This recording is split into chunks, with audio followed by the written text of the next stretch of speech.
സർക്കാർ ജോലിയും ധനസഹായവും ആവശ്യപ്പെട്ടാണ് സനലിന്റെ കുടുംബം സെക്രട്ടേറിയറ്റ് പടിക്കൽ സമരം നടത്തുന്നത്. 16-ാം ദിവസമായ ഇന്ന് കുടുംബം പട്ടിണി സമരത്തിലാണ്.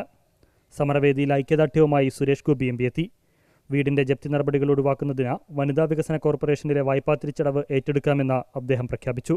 വീട് എന്ന് പറയുന്നത് ആ ജപ്തിയിൽ നിന്ന് ഒഴിവാക്കിയെടുക്കുന്നതിന് ഈടുവച്ചിട്ടുള്ള ഒരു തുക, ഒരു വ്യക്തി എന്ന നിലയ്ക്ക് എനിക്ക് അതിന് മാത്രമാണ് പ്രാപ്തിയുള്ളത്.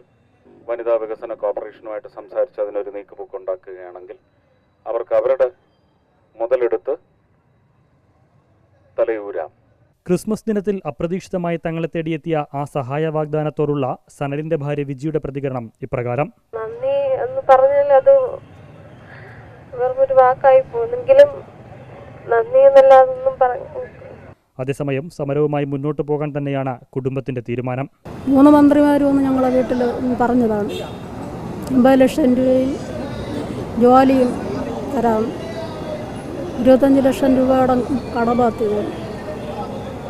സർക്കാർ പറഞ്ഞ വാക്ക് പാലിക്കുന്നതുവരെ സമരം മുമ്പോട്ട് തന്നെ കൊണ്ടുപോകും. വിവിധ സഭകളിൽ നിന്നുള്ള വൈദികർ സമരത്തിന് ഐക്യദാർഢ്യവുമായി ഇന്ന് സമരപ്പന്തലിലെത്തി. 24 തിരുവനന്തപുരം. This is 24.